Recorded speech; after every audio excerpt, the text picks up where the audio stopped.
Welcome to Simplified UPSC by PPP, where we listen, learn, and grow together. Detailed lecture notes in English and Hindi, plus practice questions for prelims and mains, only on our Telegram channel. Link in description. Like and subscribe for more. Simplified UPSC by PPP में आपका स्वागत है। नमस्कार। आज हम प्राचीन भारत के इतिहास में एक बहुत ही महत्वपूर्ण दौर की बात करेंगे। लगभग 600 से 300 ईसा पूर्व का समय। हाँ, ये वो दौर था जिसने आने वाले भारत की कह सकते हैं शक्ल तय की। बिल्कुल, मतलब गंगा घाटी में बड़े बड़े राज्य उभर रहे थे, छोटे गांव शहरों में बदल रहे थे, और साथ ही कुछ बिल्कुल नए क्रांतिकारी धार्मिक और दार्शनिक विचार भी पनप रहे थे। तो सवाल यही उठता है कि भाई सिर्फ 300 सालों में ऐसा क्या हुआ? उत्तर भारत कबीलों से साम्राज्य तक, गांवों से शहरों तक और यज्ञों से नए दर्शनों तक कैसे पहुंच गया? इसी सवाल का जवाब ढूंढने की कोशिश करेंगे हम आज उपिंदर सिंह की किताब के चैप्टर 6 के जरिए। हाँ, और खास तौर पर यूपीएससी पर्सपेक्टिव से जो जरूरी बातें हैं उनको सरल भाषा में समझने की कोशिश करेंगे। बिल्कुल। तो फिर शुरू कहाँ से करें? जाहिर है स्रोतों से, मतलब हमें पता कैसे चलता है इस सब के बारे में। सही बात है। तो क्या क्या स्रोत है हमारे पास इस काल के लिए? देखिए, स्रोत कई तरह के हैं। हाँ। एक तो है साहित्यिक स्रोत। इसमें बौद्ध ग्रंथ बहुत इंपॉर्टेंट है। बौद्ध ग्रंथ जैसे पाली कैनन, इसमें सुत्त पिटक, विनय पिटक, अंगुत्तर निकाय, ये सब आते हैं। सुत्त पिटक का दीघ निकाय खास तौर पर, जिसमें समर्ण फल सूत्र है, और जातक कथाएं भी। अच्छा, जातक कथाएं। तो इनसे क्या पता चलता है? इनसे उस समय के समाज, लोगों के रहन सहन, अर्थव्यवस्था, राजा महाराजा, इन सब के बारे में काफी जानकारी मिलती है। बुद्ध और महावीर के समय का भारत कैसा था, इसकी एक झलक मिलती है। ओके। बौद्ध ग्रंथों के अलावा फिर जैन ग्रंथ है, आगम या सिद्धांत ग्रंथ। ये अर्धमागधी प्राकृत भाषा में है। और संस्कृत में भी कुछ है? हाँ, संस्कृत में पाणिनि की अष्टाध्यायी है। अब ये है तो व्याकरण की किताब, लेकिन इसमें उस समय के समाज, जगहों, भूगोल के बारे में भी काफी इशारे मिलते हैं। इंटरेस्टिंग। व्याकरण से समाज का पता लगाना। हाँ, और बात के धर्मशास्त्र और पुराण भी हैं, लेकिन उनको इस्तेमाल करते हुए थोड़ा सावधान रहना पड़ता है। क्यों? मतलब डेटिंग का इशू? हाँ, उनकी डेट्स और उनमें दी गई जानकारी कितनी ऐतिहासिक रूप से सटीक है, ये हमेशा बहस का मुद्दा रहता है। वो काफी बाद में लिखे गए और उनमें बदलाव भी हुए। समझ गया। अच्छा, ये तो हुए लिटरेरी सोर्सेस। पुरातत्व मतलब आर्कियोलॉजी से क्या मिलता है? आर्कियोलॉजी से भी बहुत कुछ पता चलता है। सबसे खास चीज जो इस दौर की पहचान है वो है NBPW। NBPW ये क्या है? नॉर्दर्न ब्लैक पॉलिश्ड वेयर, उत्तरी कृष्ण मार्जित मृदभांड।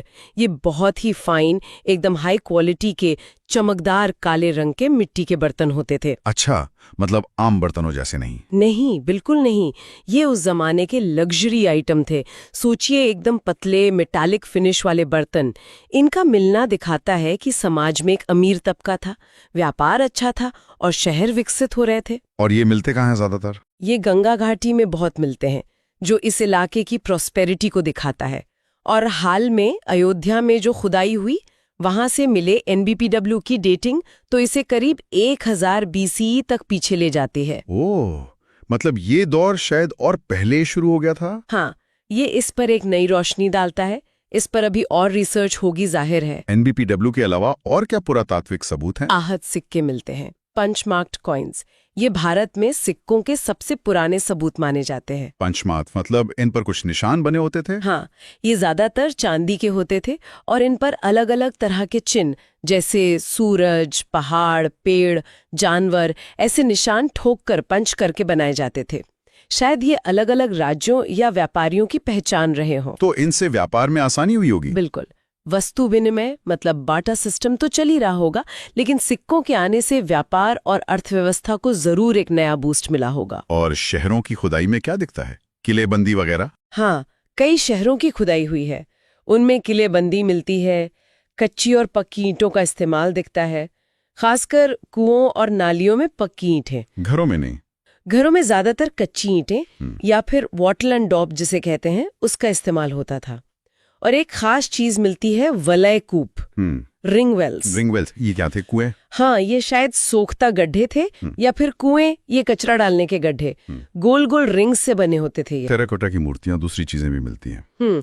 लेकिन इन स्रोतों की अपनी सीमाएं भी तो होंगी। बिल्कुल।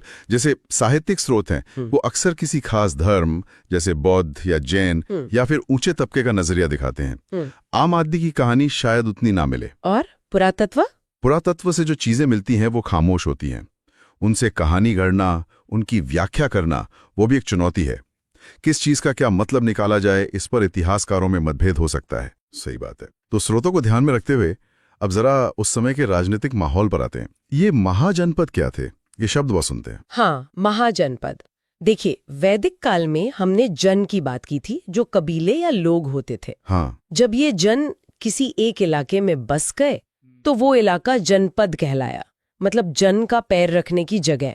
ओके, जन से जनपद। बिल्कुल। फिर समय के साथ कुछ जनपद ज्यादा ताकतवर हो गए, उन्होंने अपना इलाका बढ़ाया और वो महाजनपद बन गए।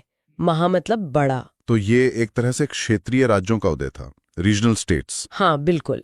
ये छोटे छोटे कबीलाई इलाकों से बड़े संगठित राज्यों की तरफ बढ़ने का प्रोसेस था। और ये कितने थे? 16 महाजनपदों का जिक्र आता है। हाँ, बौद्ध और जैन ग्रंथों में, खासकर अंगुत्तर निकाय में 16 महाजनपदों की लिस्ट मिलती है।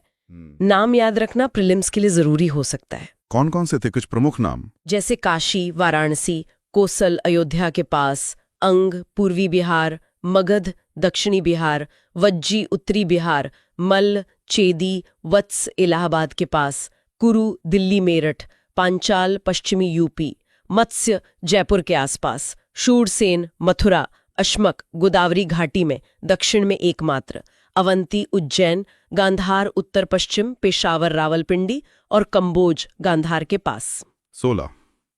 इनमें से सबसे ताकतवर कौन बनकर उभरा? मगध। हाँ, आखिरकार मगध सबसे शक्तिशाली साम्राज्य बना। इसकी क्या वजह थी? मगध ही क्यों? मगध की सफलता के पीछे कई फैक्टर्स थे।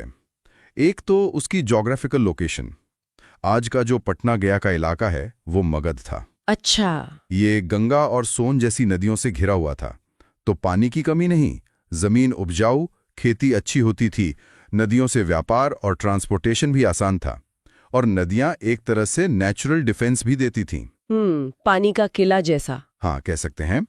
दूसरा, इस इलाके में लोहे के अयस्क यानी आयन ओर के भंडार थे, पास में ही छोटा नागपुर पठार में। तो लोहा मतलब मजबूत हथियार और औजार। बिल्कुल, बेहतर हथियार सेना के लिए और लोहे के औजार जैसे हल खेती के लिए। इससे एग्रीकल्चरल सरप्लस और बढ़ा होगा। तीसरा, इनकी राजधानियां बहुत स्ट्रेटेजिक थीं। राजधानियां एक से ज्यादा थी। हाँ, पहले राजधानी थी गिरिव्रज या राजगृह। ये 5 पहाड़ियों से घिरी हुई थी, तो बहुत सुरक्षित थी। बाद में राजधानी बनी पाटलिपुत्र, आज का पटना। पाटलिपुत्र की क्या खासियत थी? पाटलिपुत्र गंगा, सोन और गंडक नदियों के संगम पर बसा था। एक तरह का जलदुर्ग था जिसे जीतना बहुत मुश्किल था। लोकेशन, लोहा, सुरक्षित राजधानियां और राजा भी तो एम्बिशियस रहे होंगे। बिल्कुल। मगध को कुछ बहुत ही योग्य और महत्वाकांक्षी शासक मिले, जैसे हर्यंक वंश के बिंबिसार। बिंबिसार बुद्ध के समकालीन थे। हाँ, बिंबिसार बुद्ध के समकालीन थे। उन्होंने आसपास के राज्यों से वैवाहिक संबंध बनाए, जैसे कोसल और लिच्छवी राजकुमारी से शादी की और पड़ोसी राज्य अंग को जीत लिया। इससे मगध की शक्ति और प्रतिष्ठा दोनों बढ़ी। फिर उनके बेटे अजातशत्रु। हाँ, अजातशत्रु कहा जाता है उन्होंने अपने पिता को कैद करके या मारकर गद्दी हासिल की। वो भी बहुत एम्बिशियस थे। उन्होंने काशी पर कब्जा किया और अपने ननिहाल वज्जी संग से एक लंबा युद्ध लड़कर उसे भी हराया। ओह, और पहली बौद्ध संगीति भी इन्हीं के समय हुई थी। बिल्कुल। बुद्ध के महापरिनिर्वाण के तुरंत बाद अजातशत्रु के संरक्षण में राजगृह में पहली बौद्ध काउंसिल हुई थी। हर्यंक वंश के बाद अजातशत्रु के बेटे या उत्तराधिकारी उदायन ने पाटलिपुत्र की स्थापना की और उसे राजधानी बनाया। हर्यंक वंश के बाद शिशुनाग वंश आया, जिन्होंने अवंती को हराया, और फिर आया नंद वंश। नंद वंश, इनका नाम तो बहुत सुना है, महापद्मनंद। हाँ, नंद वंश के संस्थापक महापद्मनंद को पुराणों में सर्व क्षत्रांतक कहा गया है, मतलब सभी क्षत्रियों का नाश करने वाला, और एक राट भी, यानी एकमात्र सम्राट। बाप रे, मतलब बहुत शक्तिशाली थे। हाँ, माना जाता है कि उनके पास बहुत बड़ी सेना थी, पैदल, घुड़सवार, हाथी और अपार धन संपत्ति भी। उन्होंने शायद कलिंग तक अपना साम्राज्य फैलाया था। और नंद वंश के आखिरी राजा धनानंद। हाँ, धनानंद। उनके समय में मगध की शक्ति चरम पर थी, लेकिन वो शायद उतने लोकप्रिय नहीं थे। और इन्हीं के समय में उत्तर पश्चिम भारत पर सिकंदर का आक्रमण हुआ था। सिकंदर, उसकी बात करेंगे, लेकिन पहले मगध के अलावा ये जो वज्जी संघ था, ये थोड़ा अलग था ना? ये गणराज्य जैसा था। हाँ, वज्जी संघ। ये गंगा के उत्तर में, आज के उत्तरी बिहार में था। इसकी राजधानी वैशाली थी। ये किसी एक राजा का राज नहीं था, बल्कि कई कुलों का एक संघ या कॉन्फेडरेसी था। कुल मतलब क्लैंस। हाँ, जैसे लिच्छवी, विदेह, ज्ञात्रिक, ये सब इसके सदस्य थे। इनमें लिच्छवी सबसे पावरफुल थे। इनका मगध से काफी लंबा संघर्ष चला, जिसे आखिरकार अजातशत्रु ने जीता। और महावीर स्वामी का संबंध भी यहीं से था। बिल्कुल, जैन तीर्थंकर महावीर इसी वज्र संघ के ज्ञात्रिक कुल से थे। तो ये संघ काफी महत्वपूर्ण था। इनके अलावा कोसल, अवंती, वत्स का भी जिक्र आता है। हाँ, कोसल की राजधानी श्रावस्ती थी। राजा प्रसेनजित भी बुद्ध के समकालीन थे। अवंती की राजधानी उज्जैनी थी, जो व्यापार का बड़ा केंद्र था। राजा प्रद्योत थे वहां के। वत्स की राजधानी कौशाम्बी थी, राजा उदयन थे। इन सब में आपस में लड़ाइयां और संधियां चलती रहती थीं। तो इस दौर में राजतंत्र का रूप भी बदल रहा था। हाँ, राजा ज्यादा शक्तिशाली हो रहे थे। हाँ बिल्कुल, अब राजा का पद ज्यादातर वंशानुगत होता जा रहा था। राजा की शक्ति बढ़ रही थी। प्रशासन चलाने के लिए बाकायदा अधिकारी नियुक्त होने लगे थे, जैसे महामात्र। पुरानी जो सभा समिति जैसी संस्थाएं थी, उनका महत्व कम हो रहा था। और इसी समय उत्तर पश्चिम में विदेशी हमले भी हुए, ईरान और यूनान से। हाँ, पहले ईरान के आखामेनी साम्राज्य ने सिंधु नदी के पश्चिम का कुछ इलाका, जैसे गांधार, अपने कब्जे में ले लिया था, करीब 5वीं सदी ईसा पूर्व में। और फिर सिकंदर, अलेक्जेंडर द ग्रेट। हाँ, फिर 327-326 ईसा पूर्व में मैसेडोनिया के शासक सिकंदर ने भारत पर आक्रमण किया। उसने हखामनी साम्राज्य को हरा दिया था और फिर वो भारत की तरफ बढ़ा। उसने झेलम नदी के किनारे राजा पोरस को हराया। हालांकि पोरस की बहादुरी से वो काफी प्रभावित हुआ, लेकिन वो ज्यादा अंदर तक नहीं आया, व्यास नदी से वापस लौट गया। हाँ, उसकी सेना ने आगे बढ़ने से इनकार कर दिया। वो थक गए थे और शायद नंद साम्राज्य की विशाल सेना की खबरों से डर भी गए थे। तो सिकंदर वापस लौट गया और रास्ते में बेबीलोन में उसकी मृत्यु हो गई। इसका असर क्या हुआ भारत पर? सिकंदर का आक्रमण बहुत लंबे समय तक तो नहीं टिका, लेकिन इसके दूरगामी असर हुए। इसने भारत और यूनानी दुनिया के बीच सीधा संपर्क स्थापित किया। व्यापार और सांस्कृतिक आदान प्रदान के नए रास्ते खुले, और शायद इसी आक्रमण से पैदा हुई राजनैतिक अस्थिरता ने बाद में चंद्रगुप्त मौर्य को मगध पर कब्जा करने में मदद की हो। ये तो हुई राजनीतिक उठापटक और साम्राज्यों की कहानी। लेकिन इसी दौरान जमीन पर एक और बड़ा बदलाव आ रहा था। शहर बस रहे थे। दूसरा शहरीकरण, सेकेंड अर्बनाइजेशन। हाँ, पहला शहरीकरण तो हड़प्पा सभ्यता थी। उसके पतन के बाद काफी समय तक बड़े शहर नहीं दिखते। फिर लगभग 600 ईसा पूर्व के आसपास गंगा घाटी में दोबारा शहर बसने शुरू हुए। इसके पीछे क्या कारण थे? क्यों इसी समय और इसी इलाके में? देखिए, इसके पीछे कई कारण थे जो आपस में जुड़े हुए थे। सबसे बड़ा फैक्टर था एग्रीकल्चरल सरप्लस, मतलब खेती में इतनी पैदावार होने लगी थी कि सबकी जरूरतें पूरी करने के बाद भी अनाज बच जाता था। और ये सरप्लस कैसे आया? लोहे का इस्तेमाल बढ़ा था। हाँ, ये एक बड़ा पॉइंट है जिस पर इतिहासकारों में थोड़ी बहस भी है। आर.एस. शर्मा जैसे इतिहासकार मानते हैं कि लोहे के फाल वाले हल और कुल्हाड़ियों के इस्तेमाल से गंगा घाटी के घने जंगलों को साफ करना और गहरी जुताई करना आसान हुआ। इससे खेती का विस्तार हुआ और पैदावार बढ़ी। लेकिन सब इससे सहमत नहीं है। नहीं, ए घोष, निहारंजन रे, मक्खनलाल जैसे कुछ विद्वान मानते हैं कि सिर्फ लोहे को ही सारा श्रेय देना ठीक नहीं। उनका तर्क है कि शायद जंगल जलाने से भी साफ हुए हों, और लोहे के औजार उतने व्यापक रूप से इस्तेमाल नहीं हो रहे थे शुरू में। वो चावल की खेती की बेहतर तकनीकों, जैसे धान की रोपाई, ट्रांसप्लांटेशन को ज्यादा महत्व देते हैं। अच्छा, मतलब सिर्फ लोहा ही नहीं, खेती के तरीके भी सुधरे। हाँ, दोनों का मिला जुला असर रहा होगा। चावल की खेती से पैदावार वैसे भी ज्यादा होती है और गंगा घाटी इसके लिए अनुकूल थी। तो जब अनाज जरूरत से ज्यादा होने लगा तो फिर लोग दूसरे काम धंधे कर सकते थे, कारीगरी, व्यापार। बिल्कुल, इसी सरप्लस ने नॉन एग्रीकल्चरल एक्टिविटीज को सपोर्ट किया। शिल्प यानी क्राफ्ट्स और व्यापार वाणिज्य का विकास हुआ। व्यापार के लिए रास्ते भी बने होंगे। पश्चिम से लेकर गंगा के मैदानों से होते हुए शायद बंगाल तक जाता था जी। और दक्षिण की तरफ जाने वाले रास्ते भी रहे होंगे।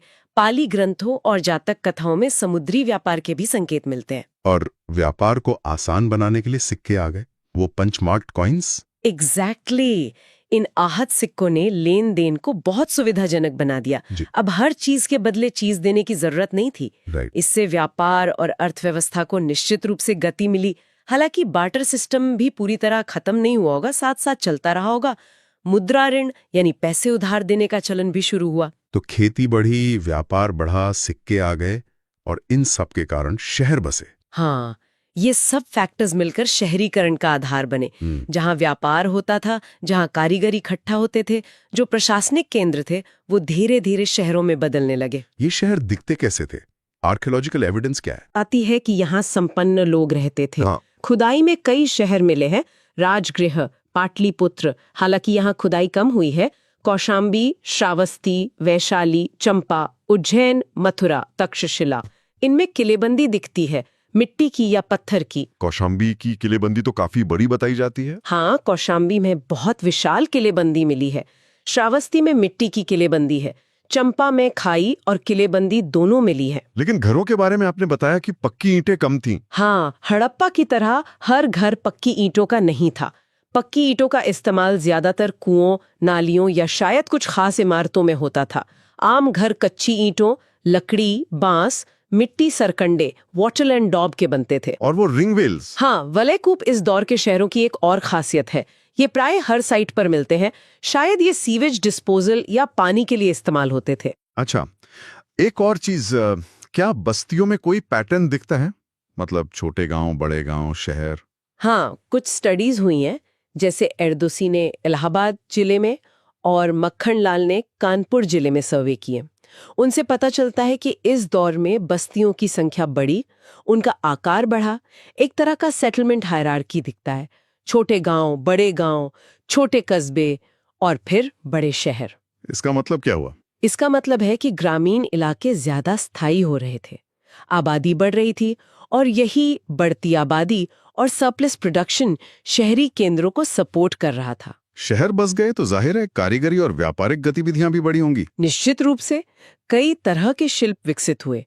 मिट्टी के बर्तन बनाना तो था ही, NBPW जैसे हाई क्वालिटी बर्तन भी बन रहे थे। धातु का काम, खासकर लोहा और तांबा, बढ़ईगिरी, लकड़ी का काम, कपड़ा बुनना एक बड़ा उद्योग था। और कुछ?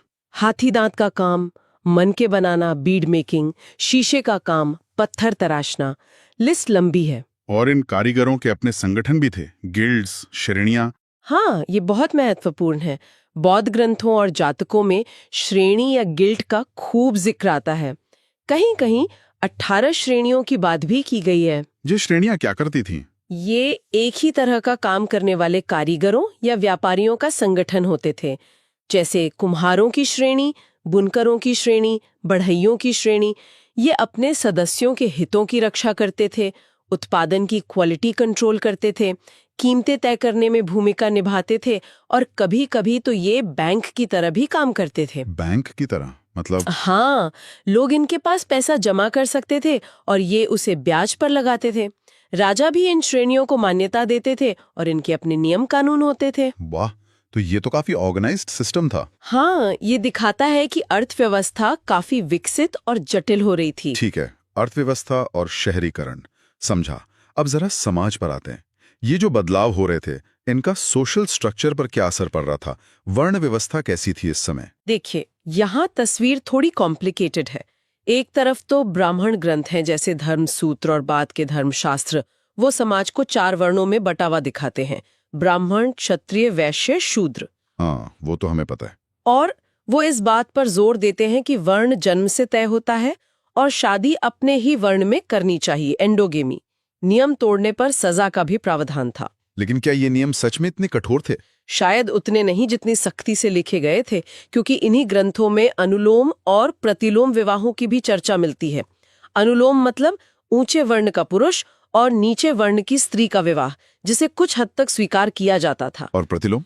प्रतिलोम मतलब ऊंची वर्ण की स्त्री और नीचे वर्ण का पुरुष। इसे बहुत बुरा माना जाता था और कहा जाता था कि ऐसी शादियों से वर्ण संकर यानी मिश्रित जातियां पैदा होती हैं, जिन्हें समाज में नीचा स्थान दिया जाता था। तो ये ब्राह्मणवादी नजरिया था। लेकिन क्या बौद्ध और जैन ग्रंथ भी यही बात कहते हैं? नहीं, वो एक अलग तस्वीर पेश करते हैं। अच्छा। पाली ग्रंथों को अगर देखें तो उनमें ब्राह्मण और क्षत्रिय की पहचान तो काफी साफ है, लेकिन वैश्य और शूद्र उतने स्पष्ट रूप से परिभाषित नहीं लगते। मतलब वहां लोगों की पहचान अक्सर उनके कुल, लिनियज या जाति से होती थी, और जाति अक्सर उनके पेशे, ऑक्यूपेशन से जुड़ी होती थी, जैसे कुम्हार, बढ़ई, धोबी, नाई। ऐसा लगता है कि वर्ण और जाति ये दोनों व्यवस्थाएं एक साथ चल रही थीं और धीरे धीरे आपस में घुल मिल रही थीं, जटिल हो रही थीं। तो जाति व्यवस्था का उदय इसी दौर में हो रहा था। हाँ, कह सकते हैं कि वर्ण व्यवस्था के ढांचे के भीतर ही व्यावसायिक आधार पर अनेक जातियां बन रही थीं और मजबूत हो रही थीं। और इसी समय अस्पृश्यता मतलब अनटचेबिलिटी की अवधारणा भी आई। हाँ, ये इस दौर का एक दुखद पहलू है। चांडाल जैसे कुछ समूहों का जिक्र मिलता है जिन्हें समाज से बाहर और अपवित्र माना जाता था। उनके छूने से भी लोग अपवित्र हो जाते थे, उन्हें गांव के बाहर रहना पड़ता था। इसकी वजह क्या बताई जाती थी? धर्मसूत्र कहते हैं कि या तो ये पिछले जन्म के बुरे कर्मों का फल है, या फिर ये प्रतिलोम विवाहों से पैदा हुई संतानें हैं। ये बहुत ही अमानवीय व्यवस्था थी जो दुर्भाग्य से बाद में और मजबूत होती गई। इस बदलते समाज में कुछ नए तरह के लोग भी तो सामने आए होंगे। प्रभावशाली वर्ग? हाँ बिल्कुल, 2 वर्ग खास तौर पर उभर कर सामने आते हैं। एक थे गहपति। गहपति मतलब गृहपति, घर का मालिक। हाँ, लेकिन यहाँ इसका मतलब ज्यादातर अमीर जमींदार या बड़े किसान से है। ये लोग खेती करवाते थे, इनके पास काफी जमीन होती थी। बौद्ध ग्रंथों में गहपतियों का बड़ा सम्मान है, उन्हें दान देते हुए दिखाया गया है। ये आर्थिक और शायद राजनीतिक रूप से भी काफी प्रभावशाली थे। और इनमें सिर्फ वैश्य वर्ण के लोग होते थे?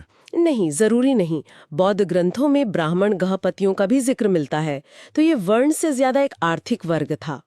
ओके, और दूसरा वर्ग कौन सा था? दूसरा महत्वपूर्ण वर्ग था सेठी या श्रेष्ठी। सेठी, जैसे आज भी सेठ बोलते हैं? हाँ बिल्कुल वही। ये बड़े व्यापारी, बैंकर, साहूकार होते थे। ये शहरों में रहते थे, बहुत अमीर होते थे, राजाओं से इनके अच्छे संबंध होते थे। ये भी बौद्ध और जैन संघों को खूब दान देते थे। जातक कथाओं में ऐसे सेठियों की कहानियां भरी पड़ी हैं। तो घापति ग्रामीण इलाके के अमीर जमींदार और सेठी शहरी इलाके के अमीर व्यापारी? मोटे तौर पर हाँ, कह सकते हैं। ये नए उभरते हुए शक्तिशाली वर्ग थे। अच्छा, अब जरा परिवार और महिलाओं की स्थिति पर आते हैं। परिवार का ढांचा कैसा था? परिवार, जिसे कुल, कुटुंब या घर कहा जाता था, समाज की बेसिक यूनिट थी। मुखिया आमतौर पर पुरुष होता था, गृहपति। लगता है पितृसत्तात्मक ढांचा काफी मजबूत था। शायद जॉइंट फैमिली का चलन रहा हो। और महिलाओं की स्थिति, क्या वैदिक काल की तुलना में कुछ बदलाव आया? हाँ, ज्यादातर विद्वान मानते हैं कि महिलाओं की स्थिति में कुछ गिरावट आई। जैसे उन्हें वेद पढ़ने का अधिकार नहीं रहा। यज्ञों में पति के साथ उनकी उपस्थिति जरूरी तो थी, लेकिन वो स्वतंत्र रूप से यज्ञ नहीं कर सकती थीं। संपत्ति पर अधिकार? संपत्ति पर उनके अधिकार बहुत सीमित थे। स्त्री धन, शादी में मिला धन पर उनका अधिकार होता था, लेकिन पैतृक संपत्ति में आमतौर पर हिस्सा नहीं मिलता था। विवाह को बहुत महत्वपूर्ण संस्कार माना जाता था। विवाह के नियम? धर्मशास्त्रों में 8 प्रकार के विवाहों का जिक्र है, जिनमें से कुछ अच्छे माने जाते थे, कुछ बुरे। अनुलोम प्रतिलोम की बात हमने की। गोत्र के बाहर और सपिंड, नजदीकी रिश्तेदार में विवाह ना करने के नियम भी बन रहे थे। और वो आश्रम व्यवस्था, ब्रह्मचर्य, गृहस्थ? हाँ, आश्रम व्यवस्था का आदर्श भी इसी दौर में विकसित हुआ। जीवन को 100 साल का मानकर उसे 4 हिस्सों में बांटा गया। ब्रह्मचर्य शिक्षा, गृहस्थ परिवार और काम, वानप्रस्थ वन में जाकर चिंतन, और सन्यास सब कुछ त्याग देना। ये सबके लिए था? नहीं, ये मुख्य रूप से द्विज पुरुषों, ब्राह्मण, क्षत्रिय, वैश्य के लिए एक आदर्श जीवन योजना थी। ये जरूरी नहीं कि सब इसका पालन करते हों, और ये महिलाओं और शूद्रों पर लागू नहीं होती थी। तो समाज काफी बदल रहा था, जटिल हो रहा था। लेकिन शायद इस दौर की सबसे बड़ी हलचल धार्मिक और दार्शनिक क्षेत्र में हुई। नए नए विचार, नए नए पंथ सामने आ रहे थे। क्यों, ऐसा क्या हो रहा था? हाँ, ये बहुत ही इंटरेस्टिंग फिनोमेना है। इसकी कई वजह थीं। एक तो जो पुराने वैदिक कर्मकांड थे, यज्ञ वगैरह, वो बहुत खर्चीले और जटिल हो गए थे। उनमें पशु बलि भी होती थी। तो लोग उनसे दूर हो रहे थे। हाँ, खासकर जो नया उभरता हुआ वैश्य वर्ग था, व्यापारी और किसान, उन्हें शायद ये सब उतना पसंद नहीं आ रहा था। पशु बलि से खेती और व्यापार को नुकसान भी होता था। फिर समाज में जो वर्ण व्यवस्था और भेदभाव बढ़ रहा था, उससे भी लोगों में असंतोष था। और शहरीकरण का भी कोई रोल था। हाँ, शहरों में अलग अलग जगहों से अलग अलग विचारों के लोग आकर मिलते थे। एक इंटेलेक्चुअल माहौल बन रहा था। लोग जीवन के मतलब, दुख, दुनिया कैसे बनी, इन सब सवालों पर सोचने लगे थे। एक तरह की बौद्धिक बेचैनी थी। इसी माहौल में फिर नए शिक्षक और दार्शनिक उभरे, जिन्हें श्रमण कहा गया। बिल्कुल। श्रमण परंपरा वैदिक परंपरा से अलग थी। इसमें ऐसे घूमते फिरते तपस्वी और विचारक थे जो स्थापित मान्यताओं, वेदों के अधिकार, ईश्वर के अस्तित्व, इन सब पर सवाल उठाते थे। वो तपस्या, ध्यान और आचरण की शुद्धता पर जोर देते थे। बौद्ध ग्रंथ इन्हें अणतिथिया कहते हैं। हाँ, अन्य तीर्थंकर या अन्य शिक्षक, ऐसे कई अलग अलग संप्रदाय और उनके गुरु थे उस समय। दीघ निकाय के समर्ण फल सुत्त में राजा अजातशत्रु ऐसे ही 6 प्रमुख शिक्षकों से मिलते हैं और उनके विचारों के बारे में पूछते हैं। इनमें से एक प्रमुख थे आजीवक, मक्कली गोसाल। हाँ, आजीवक संप्रदाय काफी प्रभावशाली था। इसके संस्थापक मक्कली गोसाल थे, जो शुरू में महावीर के साथी थे पर बाद में अलग हो गए। इनका मुख्य सिद्धांत क्या था? नियतिवाद। हाँ, नियतिवाद। इनका मानना था कि सब कुछ पहले से तय है, भाग्य में लिखा है। इंसान के कर्मों या कोशिशों का कोई मतलब नहीं है, जो होना है वो होकर रहेगा। मतलब कर्म का कोई फल नहीं। वो कर्म और पुनर्जन्म को तो मानते थे, पर कहते थे कि ये सब भी नियति के ही अधीन है। आप कुछ भी कर लो, आप अपनी नियति को बदल नहीं सकते। ये तो बड़ा निराशाजनक दर्शन लगता है। हाँ, इसीलिए बौद्ध और जैन ग्रंथों में इनकी काफी आलोचना मिलती है। वो इन्हें आलसी और अकर्मण्य बताते हैं। लेकिन ये लोग कठोर तपस्या करते थे, अक्सर नग्न रहते थे। अशोक ने बराबर की पहाड़ियों में इनके लिए गुफाएं बनवाई थी, जिससे पता चलता है कि इनका काफी प्रभाव था। ओके, आजीवकों के अलावा 2 सबसे बड़े धर्म जो इसी दौर में उभरे, वो थे जैन और बौद्ध धर्म।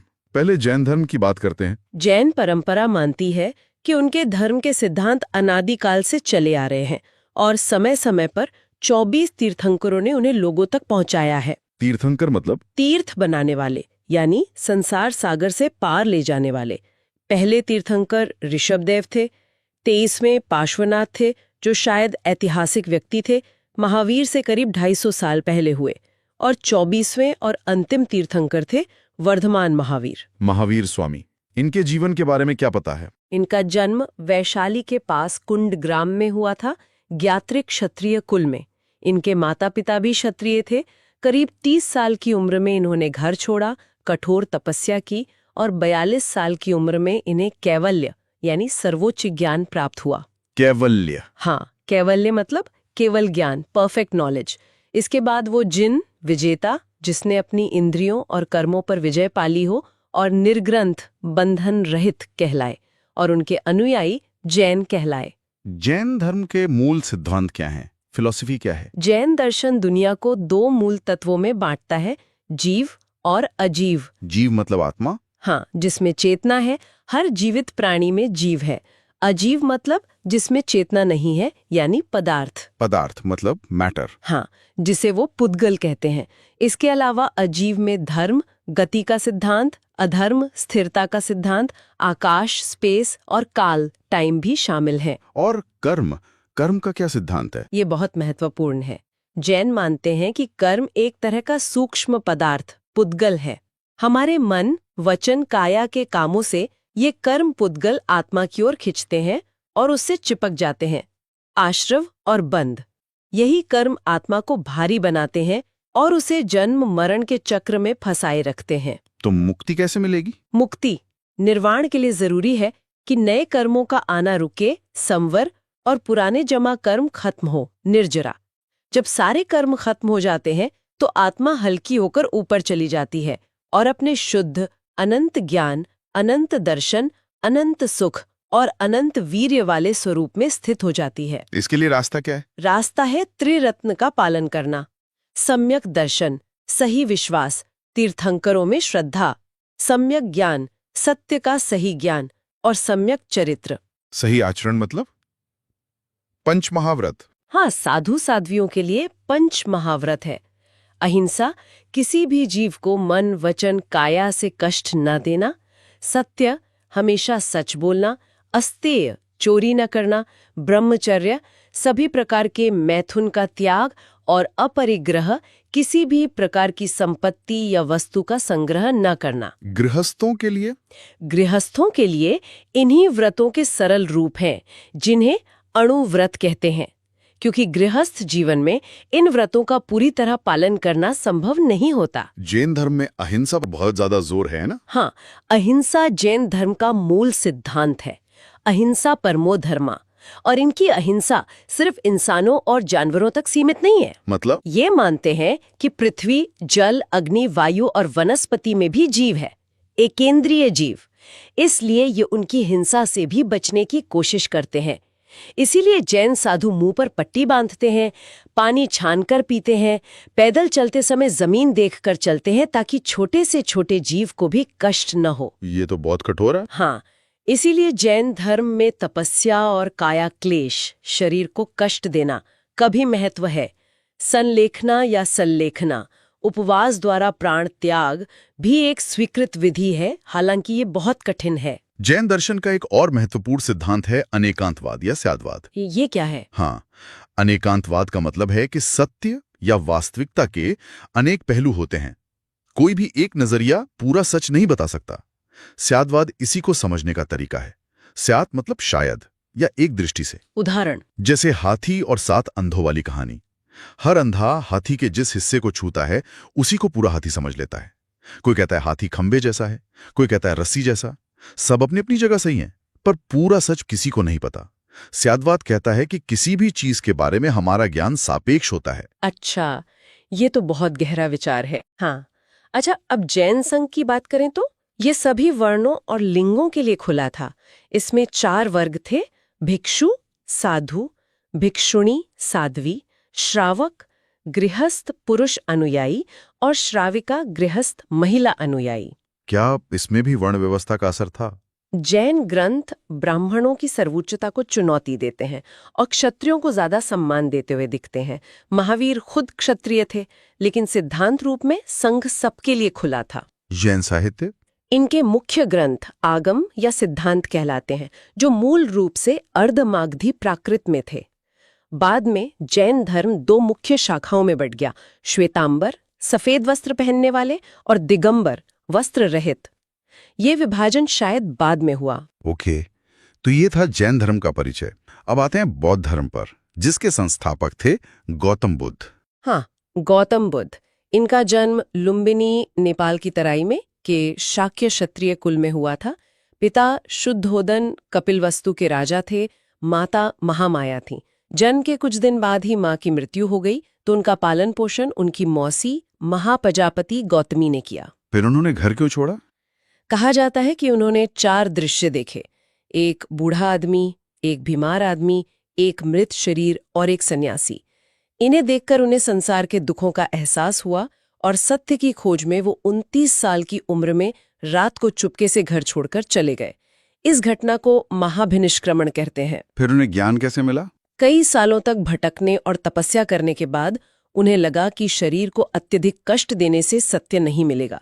उन्होंने मध्यम मार्ग अपनाया और बोधगया, बिहार में एक पीपल के पेड़ के नीचे ध्यान लगाया। यहीं उन्हें 35 साल की उम्र में संबोधि यानी ज्ञान प्राप्त हुआ और वो बुद्ध कहलाए, ज्ञाता। और पहला उपदेश? ज्ञान प्राप्ति के बाद वो सारनाथ, वाराणसी के पास गए और अपने 5 पुराने साथियों को पहला उपदेश दिया। इस घटना को धर्म चक्र परिवर्तन कहते हैं, यानी धर्म के पहिए को चलाना। और उनका निधन? लगभग 45 साल तक उन्होंने अपनी शिक्षाओं का प्रचार किया और 80 साल की उम्र में कुशीनगर यूपी में उनका महापरिनिर्वाण हुआ। बुद्ध की तिथियों को लेकर विद्वानों में काफी मतभेद है, लेकिन पारंपरिक तिथियां यही मानी जाती हैं। बुद्ध की मुख्य शिक्षाएं क्या थी? वो 4 आर्य सत्य? हाँ, उनकी शिक्षाओं का सार 4 आर्य सत्यों में है। पहला, दुख है। संसार में दुख है, जन्म, बुढ़ापा, बीमारी, मृत्यु, सब दुख है। दूसरा, दुख का कारण है। दुख का मूल कारण है तृष्णा, इच्छा, वासना, लगाव। तीसरा, दुख का निरोध संभव है।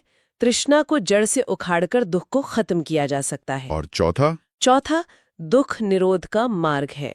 इस दुख को खत्म करने का एक रास्ता है, और यही रास्ता है अष्टांगिक मार्ग। इसमें 8 बातें हैं। हाँ, 8 बातें। सम्यक दृष्टि, सही समझ। सम्यक संकल्प, सही इरादा। सम्यक वाक, सही वाणी। सम्यक कर्मांत, सही कर्म। सम्यक आजीव, सही जीविका। सम्यक व्यायाम, सही प्रयास। सम्यक स्मृति, सही सजगता। और सम्यक समाधि, सही ध्यान। इसे मध्यम मार्ग भी कहते हैं। हाँ, क्योंकि ये ना तो अत्यधिक भोग विलास का रास्ता है और ना ही शरीर को अत्यधिक कष्ट देने का। ये दोनों अतियों के बीच का रास्ता है। आत्मा के बारे में बुद्ध का क्या विचार था? ये जैन धर्म से अलग था? हाँ, ये एक बहुत बड़ा अंतर है। जैन धर्म आत्मा, जीव के अस्तित्व को मानता है, लेकिन बौद्ध धर्म अनात्मवाद, अनंतता का सिद्धांत देता है। अनात्मवाद मतलब आत्मा नहीं है? बुद्ध का कहना था कि कोई स्थायी, अपरिवर्तनशील आत्मा, सेल्फ जैसी चीज नहीं है। जिसे हम मैं या मेरा कहते हैं, वो बस 5 स्कंधों रूप, वेदना, संज्ञा, संस्कार, विज्ञान का एक अस्थायी संयोग है जो लगातार बदल रहा है। सब कुछ अनित्य है, क्षणभंगुर है। तो फिर पुनर्जन्म कैसे होता है अगर आत्मा नहीं है तो? ये थोड़ा जटिल है। बुद्ध ने आत्मा का तो खंडन किया, लेकिन कर्म और पुनर्जन्म को माना। उनका कहना था कि हमारे कर्मों की ऊर्जा, कॉन्शियसनेस स्ट्रीम ही अगले जन्म का कारण बनती है। जैसे एक दीपक से दूसरा दीपक जलता है, वो लौ वही नहीं है, पर पहले दीपक के कारण ही जली है। अच्छा, और निर्वाण का क्या मतलब है बौद्ध धर्म में? निर्वाण का शाब्दिक अर्थ है बुझ जाना। किसका बुझ जाना? तृष्णा की आग का। जब इच्छाएं, वासनाएं, अज्ञान खत्म हो जाता है तो दुख का अंत हो जाता है और जन्म मरण के चक्र से मुक्ति मिल जाती है। यही निर्वाण है। इसी जीते जी भी पाया जा सकता है। बुद्ध ने ब्राह्मणवाद और जाति व्यवस्था के बारे में क्या कहा? उन्होंने वेदों के अधिकार, यज्ञों और कर्म कांडों की कड़ी आलोचना की।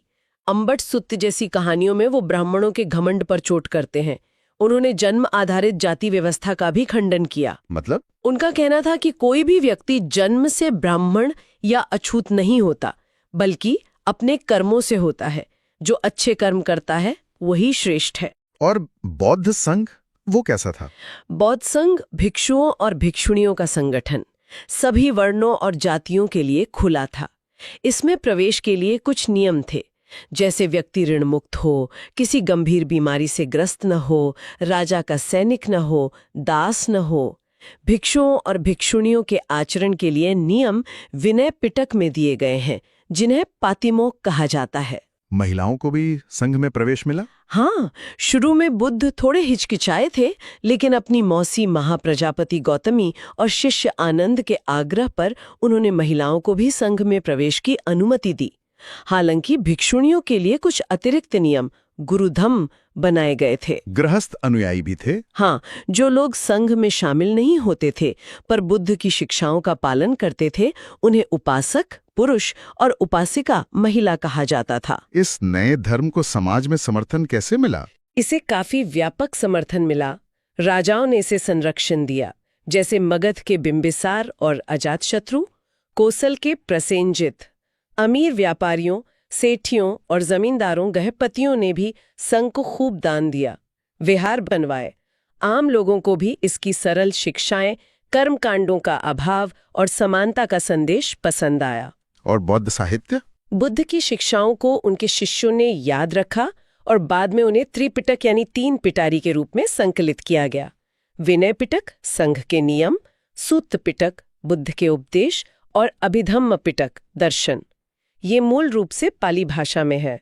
जातक कथाएं भी हैं जिनमें बुद्ध के पूर्व जन्मों की कहानियां हैं। पहली बौद्ध संगति का जिक्र हमने पहले किया था। हाँ, बुद्ध के महापरिनिर्वाण के बाद राजगृह में अजातशत्रु के समय, कहते हैं इसी में सुत्त और विनय पिटक का संकलन शुरू हुआ था। बहुत खूब। तो कुल मिलाकर ये जो 600 से 300 ईसा पूर्व का दौर था, ये वाकई एक महान परिवर्तन का युग था। हाँ, हमने देखा कैसे महाजनपदों से मगध जैसे शक्तिशाली राज्य का उदय हुआ, कैसे गंगा घाटी में शहर दोबारा बसे, जिसे हम सेकंड अर्बनाइजेशन कहते हैं। अर्थव्यवस्था में सिक्के आए, व्यापार बढ़ा, नई नई श्रेणियां बनी। समाज में वर्ण और जाति की व्यवस्था और जटिल हुई, गौपति और सेठी जैसे नए वर्ग उभरे। और सबसे बढ़कर धार्मिक और दार्शनिक क्षेत्र में एक क्रांति हुई। आजीवक, जैन, बौद्ध जैसे नए विचार आए, जिन्होंने पुराने वैदिक कर्मकांडों को चुनौती दी। बिल्कुल। और इन सब का असर आने वाली सदियों पर बहुत गहरा पड़ा। यूपीएससी के नजरिए से अगर हम देखें तो प्रीलिम्स के लिए बहुत सारे फैक्ट्स और टर्म्स हैं।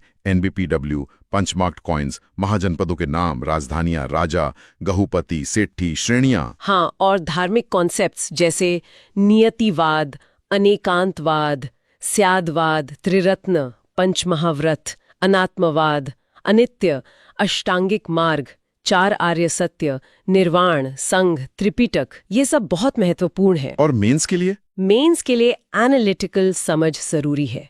जैसे दूसरे शहरीकरण के क्या कारण थे और उसका क्या प्रभाव पड़ा, मगध के ही उदय के क्या कारण थे, नए धार्मिक आंदोलनों के उदय की सामाजिक आर्थिक पृष्ठभूमि क्या थी और उनका समाज पर क्या असर हुआ, वर्ण और जाति व्यवस्था का विकास कैसे हुआ, इन सब पर गहराई से सोचना होगा। सही कहा। अच्छा, तो आज की इस गहरी पड़ताल को यहीं समाप्त करते हैं। श्रोताओं के लिए एक सवाल छोड़ जाते हैं। जरूर। सोचिएगा कि आखिर इसी विशेष दौर में लगभग एक ही समय में इतने अलग अलग और कई बार बिल्कुल विपरीत धार्मिक और दार्शनिक विचार क्यों उभरे, इतनी विविधता क्यों थी, और उन्होंने उस समय के समाज को कैसे बदला होगा, जिसके असर शायद आज भी हम महसूस करते हैं। बहुत अच्छा सवाल है। इस पर विचार जरूर कीजिएगा। आज हमारे साथ बने रहने के लिए आप सबका बहुत बहुत धन्यवाद। उम्मीद है ये चर्चा आपकी तैयारी में मददगार होगी। सिंप्लीफाइड यूपीएससी बाय पीपीपी को सब्सक्राइब करना ना भूलें। अगली बार फिर मिलेंगे एक नए विषय के साथ। तब तक के लिए अलविदा। अलविदा। Thanks for watching. Follow us on Telegram and Instagram. Don't forget to like, share, and subscribe.